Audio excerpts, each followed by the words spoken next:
So the Early Years Foundation Stage Framework is mandatory in all early years settings. It sets the standards that schools and early years providers must meet to ensure that the children are taught and develop well and are kept healthy and safe in all early years settings. Within the statutory guidance, there's something called the characteristics of effective learning. The focus on this is on how the children learn rather than what they learn. Underpinning the characteristics of effective learning is the understanding that during their children's earliest years, they form the attitudes about learning which will last a lifetime. It's believed that children who receive the right sort of support and encouragement during these years will be creative and adventurous learners throughout their lives.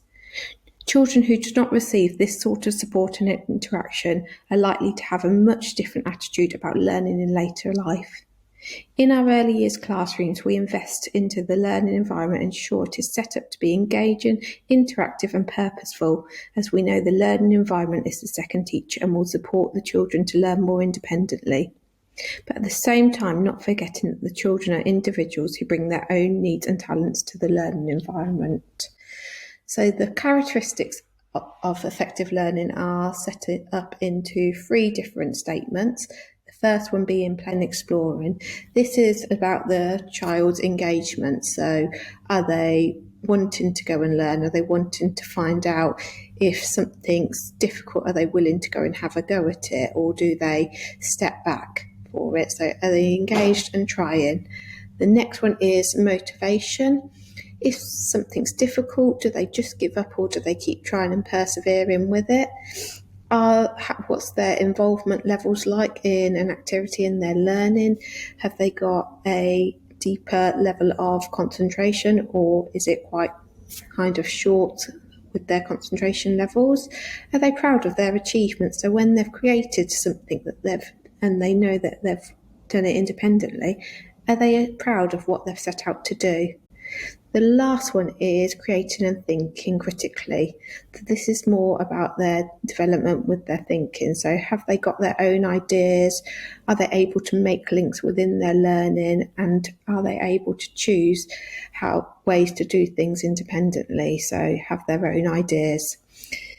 The curriculum guidance is also that we follow is also set out into prime areas and specific areas.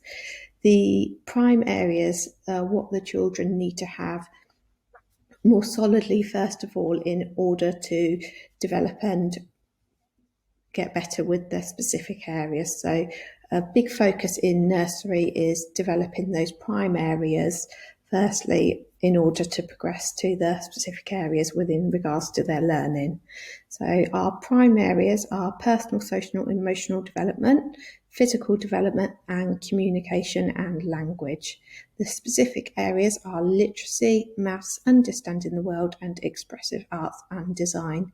So within this, the staff who work with the children will be teaching them in small groups to teach them new skills, work on their next steps. We also do this by observing the children when they're in their independent learning and supporting them with what they need to do in order to develop further. I hope this is helpful for you today.